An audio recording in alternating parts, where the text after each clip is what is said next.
Welcome, everybody. We're in new surroundings tonight. I have ventured outside of my apartment to North Vancouver to visit with my good buddy Dave. How's it going, Dave? I'm not sure what I have agreed to for tonight. Dave probably has watched more B movies and especially B horror movies and B sci-fi movies than I can ever imagine myself watching. And yet you still managed to find one I have never in my life heard of. Me and Dave used to live together, and some of our conversations when it came to movies would go something like me saying something like, "I can't believe you've never seen Goodfellas," and him saying something like, "I can't believe you've never seen Killer Clowns from Outer Space." Killer Clowns from Outer Space, Trick or Treat. You know, these are classics. Bloodsucking Pharaohs in Pittsburgh. Do you hear that? A serial killer Mister, you got a quarter? is on the loose. Hey, if you don't have a quarter, that's okay too, man. Have you? I bet you still haven't seen that one either. No, I haven't. I have it. And these two cops are on the case. Detectives who happen to be the lousiest cops on the force. I have actually found an old, obscure horror movie that he has never seen or heard of before, I guess. Have never heard of it. Carnage. So, Dave, why don't you do the honors and tell us all about Carnage from what the box can tell us. Carnage. See home appliances, slice and dice. People. There's actually a ... before the people. I'm not making that up. And this stars Leslie Duvin. What? There are two dens. Den- Leslie Duvin. That stage name clearly was not taken. Michael Chiodo, Deanne Veeder, and Chris George. Windows that close by themselves. Runaway hedge clippers. Flying butcher cleavers. Gasp! And there were 2 exclamation points on gasp. It's a killer house, and it comes completely furnished with gruesome gore in this supernatural splatter show that will either scare you to death or make you die laughing. I hope they weren't taking themselves too seriously. I legitimately hope this is in the vein of like Critters or some kind of ridiculous comedy horror. The Hendersons' dream house has turned into a bad dream. When their friends come over for a housewarming party, everyone gets so excited they lose their heads. Literally, I'm assuming. And their arms. And their legs.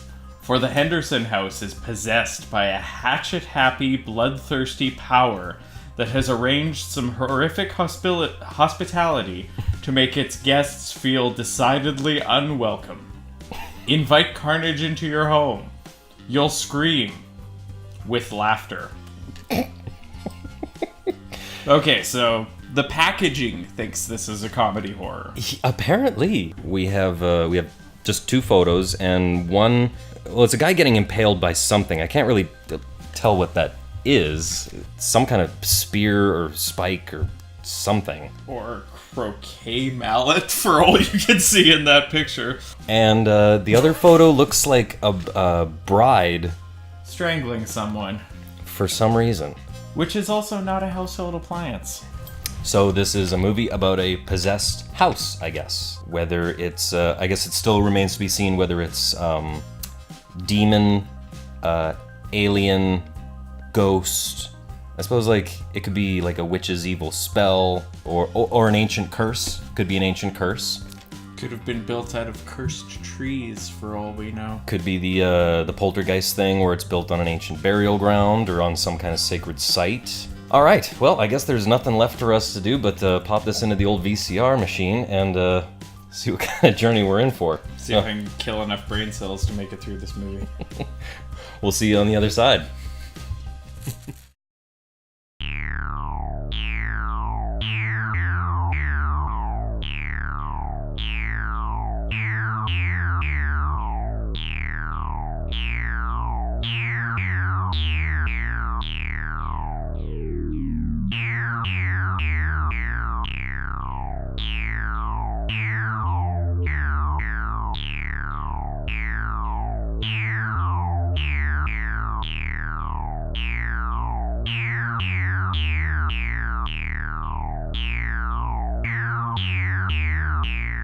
lot of strange things have happened since we moved in, Jonathan. At first I thought it was my imagination. Coincidence. There have been times in history when a soul or a ghost has taken possession of something. And you all right? You look like you've seen a ghost. I don't know.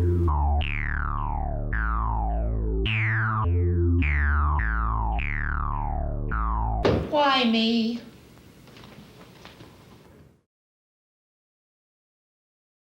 Apparently, if you want to keep the audience interested, you tilt the camera at a Dutch angle. I already feel more animated and more interesting.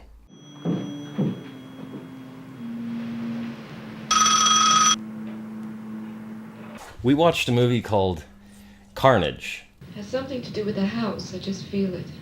I don't know what to tell you. Sell the house. What, Martha? Sell the house. From what you've told your father, I'd say it had a devil in it. Sell the house. Martha, they just bought the house. So what? Sell it. Yeah, we never said before, this is from 1983, written, directed, and photographed by Andy Milligan. We're going to say right off the bat that this movie is terrible. Not terrible in an entertaining way. No, it was incompetent on so many levels. I was begging for Tommy Wiseau. That is how bad this movie is. What do you mean? I guess we should set the stage and say what this movie is actually about, because it is actually about something. Was it? Was it really about something? What was it about? Okay, so the movie opens on the establishing shot. And we will say the establishing shot because there was one establishing shot for the house which they reused so many times during the movie. And every time with the same jump cut. Always. Wide shot, jump cut.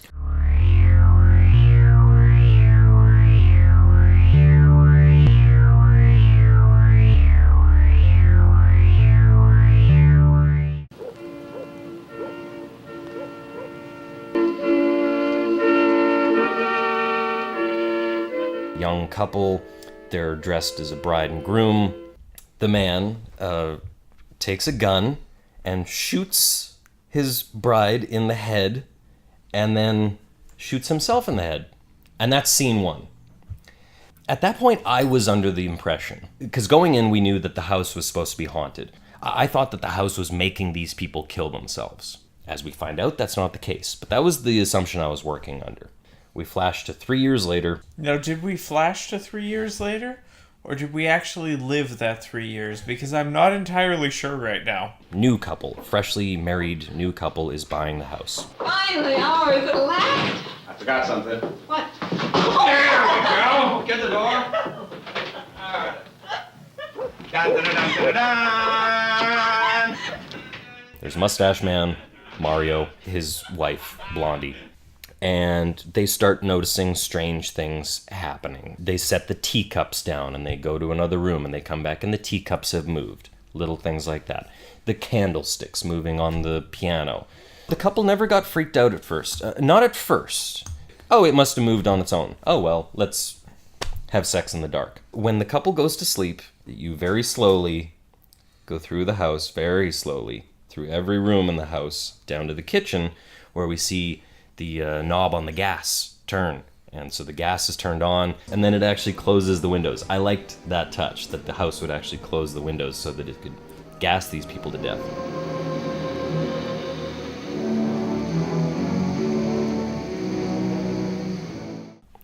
And then off camera, we find out that the husband at some point during the night woke up and discovered there was a gas leak, and so they were saved. Yeah, if we hadn't have woken up... It's a good thing we didn't waste time on camera showing us that scene. No. That would have been boring. I'm not in the habit of leaving stoves turned on. Some valves are hard to turn. Maybe you thought you turned it off and you didn't. I don't see anything wrong with this. It's a good make.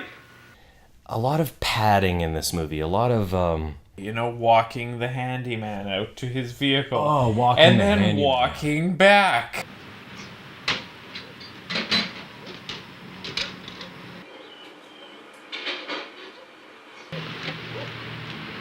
Gonna make some kind of pass at her. Or she'll just escort him all the way to the road.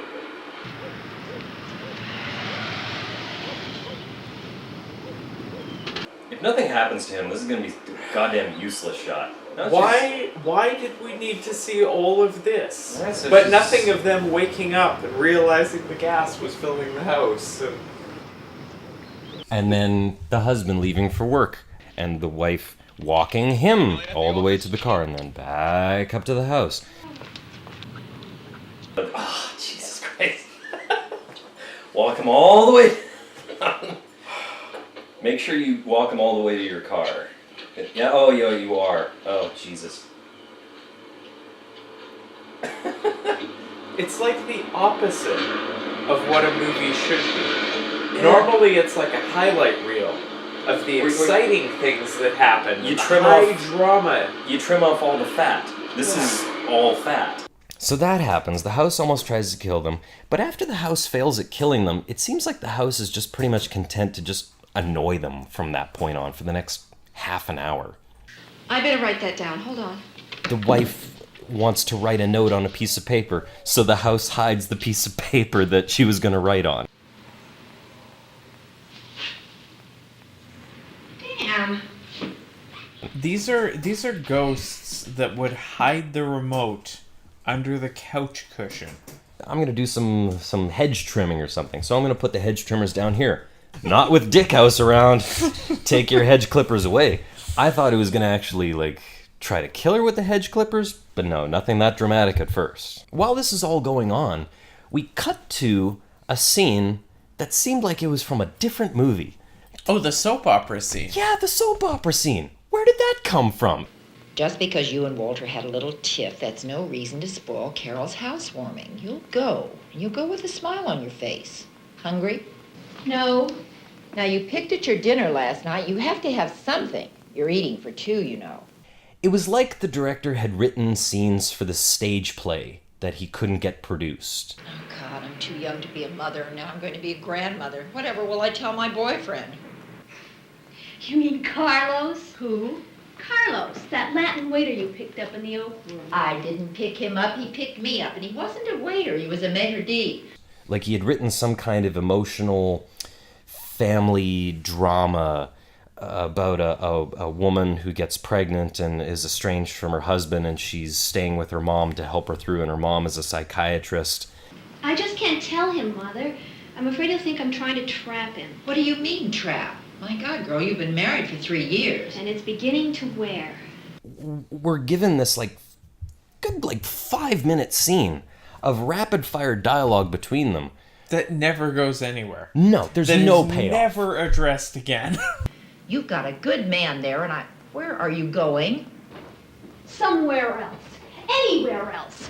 And you can go to hell. Is that any way to talk to your mother? I don't want you as my mother. Young lady, you have 1 hour and 50 minutes to get yourself together. I called your husband, and he's due here at 12 noon for lunch with his beloved mother-in-law and his beloved wayward wife. You did. I did, and if you are the fine lady I brought you up to be, you'll get back into that bathroom and put on a new paint job and behave like a dutiful wife to your husband. You know, I can think of about half a dozen four-letter words I've heard like them to... all and been called by some of the best. Oh! Why me? My God, what the hell was that scene all about? You don't know how glad I am you can start right away. There's so much to be done. But yeah, the house cleaner was the first one to actually see the ghost.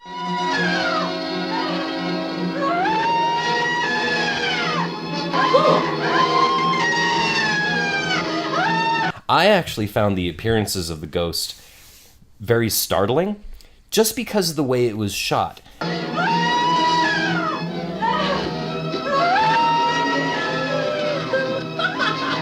It explains this picture on the back with the bride. The ghost that appears is the bride who died in the first scene of the movie.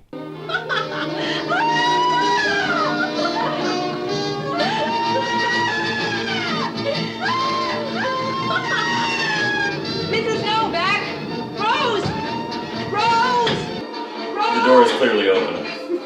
The fact that it's opening 2 inches as she's pulling it back and forth.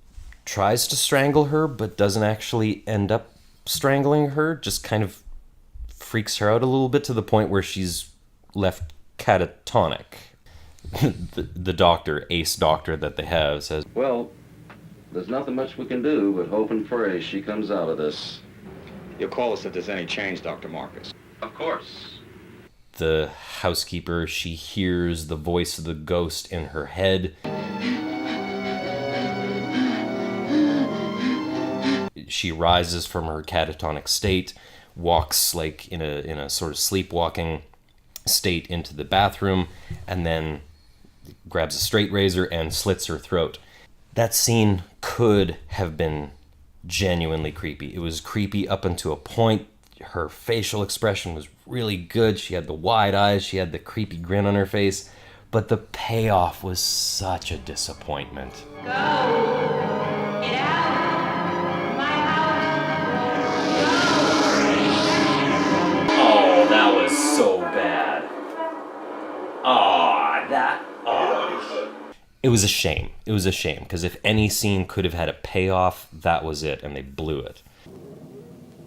Two completely unidentified random guys. There's sunglasses man and there's plaid shirt. Yeah, maybe they break into the basement. We don't know what they're doing there.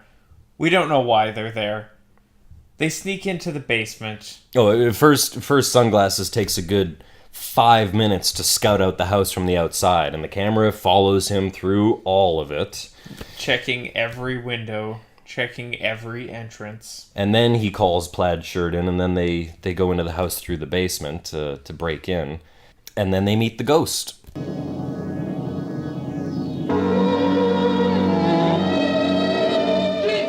What's the matter? What's the matter? Break in! Break!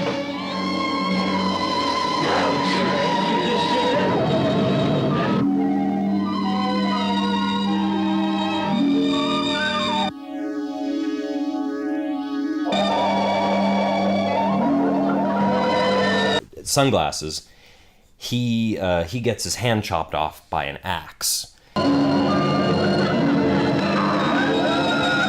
It doesn't actually show him dying. No, it just kind of fades out on him rocking back and forth with his bleeding stump.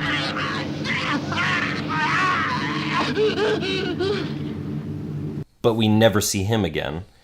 Yeah. His friend, meanwhile, who's still trapped in the basement, he's the other guy on the back here, and we found out what impales him. It's actually a pitchfork. But I guess that had the most gore of anything in the movie. Even though we knew nothing about them or why they were there, and there was nothing addressed after the fact. Like, were these bodies in the basement? Did the bodies magically disappear? We will never know. Well, this is it. What do you think? Beautiful. Beautiful. They toast to the house. They call it the Henderson house. And to the new house of Jonathan and Carol Henderson. The Henderson house. Just thought of that. And I guess that pissed the bride ghost off. That's good, Jonathan. Do you ever think of going into advertising? To Henderson house. With a few changes. Because she knocks the champagne glasses out of their hands.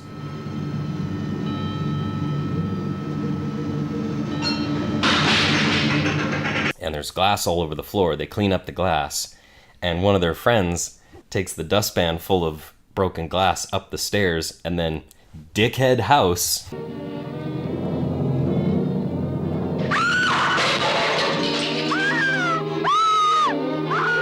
and actually gets a bunch of glass in her arm, and I guess in her face as well.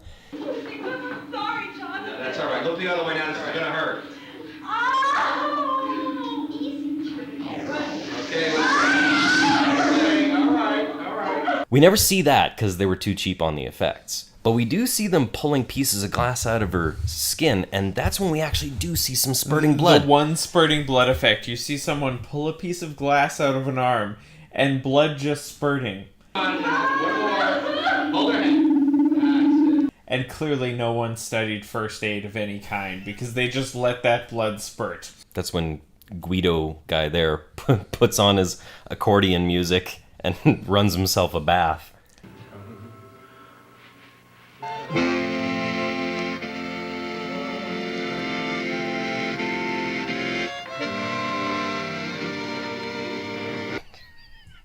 And that's where we get the fantastic steam effect.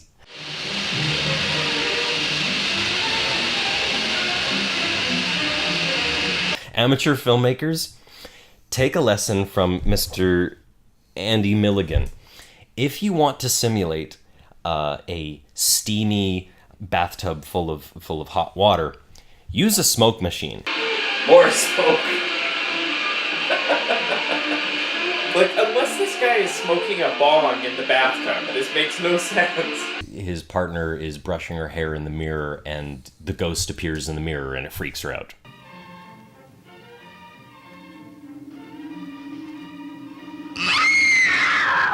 We get our next death, which is he's in the bath. He's in about 3 inches of water.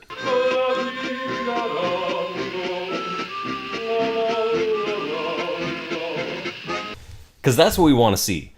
An out-of-shape Italian guy sitting in 3 inches of tepid bath water.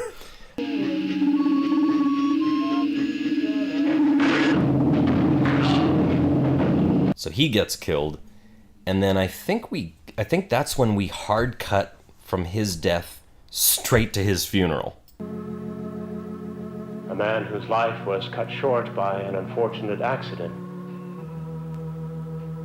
A man with whom we shall all be reunited. Now will they do the thing where, they're at a church. Are they going to get the priests sort of like, he's going to say something like, oh, you should move out of that house, it's no good. If anyone asks about it, the wife will ask about it. No? You're not even going to take advantage of the fact that you have a priest here? Get some little expository dialogue?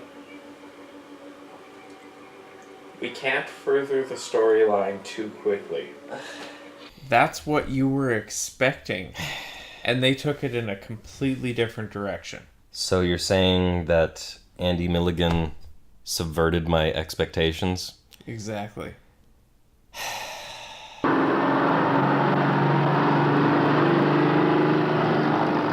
We see Mario at work for a brief moment. We see him in his office space. And it was a very important looking office with stacks of books everywhere. Just bare white walls with stacks of books. He does something. About the Golden appointment, should I change that to next week? Good idea, Judy. Jerry, look, let's get together next Tuesday and we'll hash it out. We do get an exposition scene where the wife talks to Bowtie Man. That thing was like 6 inches wide and like 3 inches deep. It was impressive. Oh, yeah. He knew the couple that lived in the house well. They bought the house. They apparently loved the house, and they were making all these renovations. You know, they spent almost all their spare time searching out the original furnishing before the house fell into disrepair. Then they lost their baby. To get over it, they were just putting more of their energy into the house, and then... What? Susan found a lump in her right breast. They went to a doctor, and he ordered an operation. But it was too late. The cancer had spread too far. They did everything. Doctors, everything. On the 3rd anniversary of when they bought the house, that's when they committed suicide. Oh my god. You said that while we were watching the movie? I actually thought you were joking. It was so stupid. I thought you made it up in the moment. I thought this was just some bullshit explanation that you had come up with. That actually happened in the movie, didn't it? Yep. Please, excuse me a second. It's like his secretary or his assistant or something. Today? What time? She visits the house when they're not there. For some reason, I missed why she had to go to the house. You're expecting me to care much more than I actually do.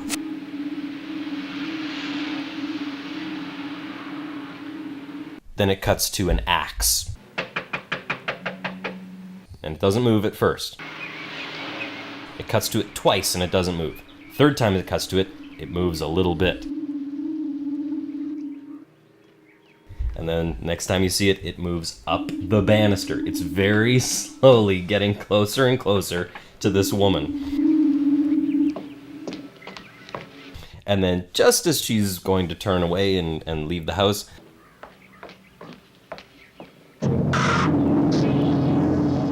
it looked like someone just hit a mannequin. The reason it looked like that is because that's what actually happened. And it was never more obvious than in that moment. So they finally get the priest involved. There have been times in history when a soul or a ghost has taken possession of something. Or so it seemed. This is the most complacent priest in a horror movie I've ever seen. As I see it, the soul of Susan is controlling, let's say, the soul of the house. They become one. I don't see any way of resolving the problem except sell the house. And that's when the ghost shows up.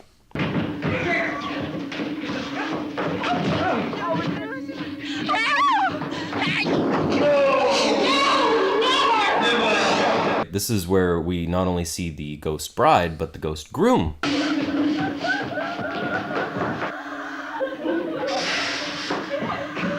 And furniture's moving all over the place, and they're running around the house screaming.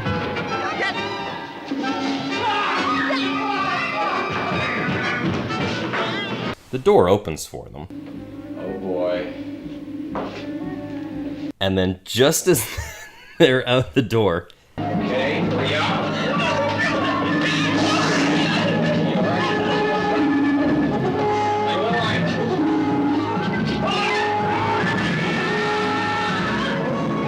That was like an exercise in what not to do with continuity.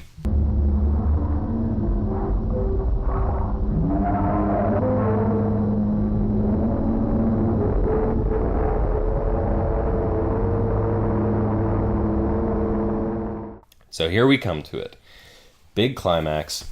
They're going to leave the house. They're finally going to do the smart thing and just leave. But while he's loading up the car,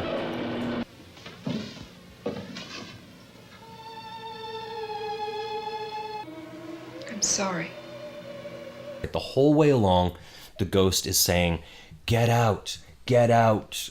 Don't go. Suddenly the ghosts that have been trying to drive them out of the house for the entire movie.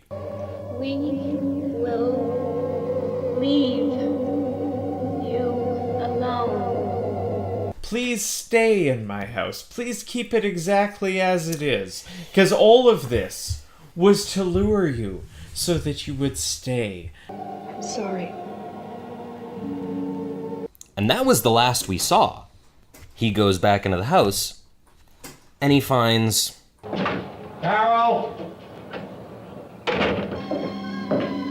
The wife seems totally in league with them. What happened in the scene that we didn't see? Hello, Jonathan. Oh my God.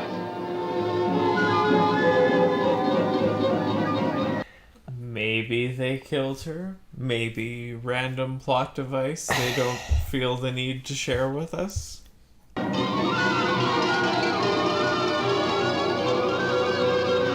And then it cuts to a recreation of the first scene.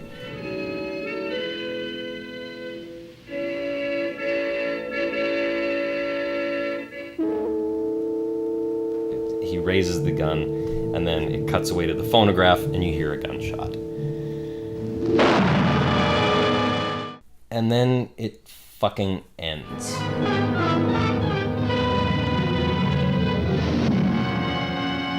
On the establishing shot.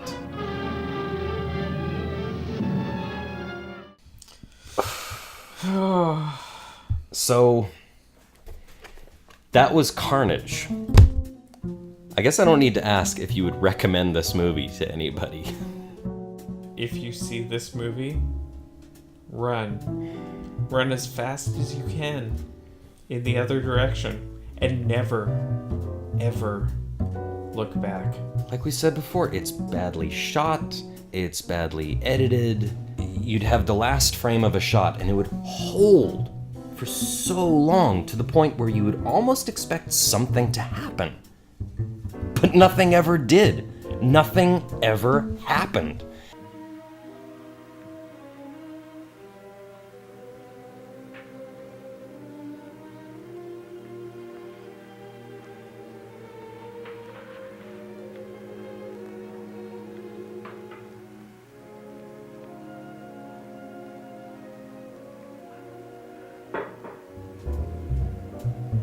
I enjoy So Bad, They're Good movies.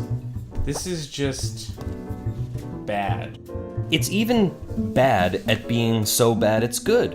It's selling it like it's a hilarious romp through gory spectacle. It's so underwhelming that you want to laugh at the filmmaker if it wasn't so sad.